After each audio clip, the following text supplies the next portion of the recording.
তুমি এখন কি করছো গো? তোমার ভাত বেড়ে নিয়েছো? হ্যাঁ। ও এই যে বন্ধুরা, আমি এখন বেরিয়ে যাব, একটু ডাক্তারের কাছে যাব। আপনারা তো জানেন আমার ডাক্তারের রুটিন অনুযায়ী যেতে হবে। কালকে ব্লাড টেস্ট করিয়েছি, সুগারটা অনেকটা ফল্ট করে গেছে। এখন ডাক্তার কী সাজেশন দেয় জানি না। আমি একাই বেরোচ্ছি, তাই ভাত খেয়ে দুটো বেরোবো যে কখন আসবো তার ঠিক নেই। সন্দেহ হতে পারে। ওই জন্য মানে আমি খেয়ে দিয়ে বেরোচ্ছি। ওই কালকে শাকটা রয়েছে, আর ওই ডালটাকে চচ্চড়ি করেছি, একটু জিরে ফোড়ন লঙ্কা ফোড়ন দিয়ে আর মাছ মিষ্টি দিয়ে, আর মাছের একটু ঝোল করে নিয়েছি। এই হচ্ছে আমার আজকে দুপুরে খাওয়া। এখন বেরোবো, কখন আসবো ঠিক নেই। তারপরে তো শুনছি দুর্যোগ হবে, আমি জানি না আমি কী করবো। যাই হোক, যাচ্ছি যখন ফিরে তো আসতেই হবে।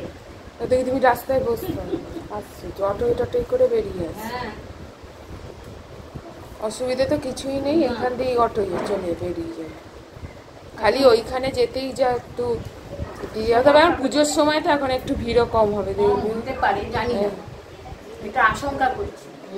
কিন্তু আমার সময় নিয়ে যেতে হবে, সেই আমি 5টা সাড়ে 5টায় আসছি। এই হচ্ছে ব্যাপার। খেয়ে না। তো পরে খাবে? হ্যাঁ, আমি এখন খেয়ে কি করবো? 12টা বাজেনি। আবার তাহলে 3:30 4টের মধ্যে খেতে পেয়ে যাবে। আমি না থাকলেও কি খাবে আবার?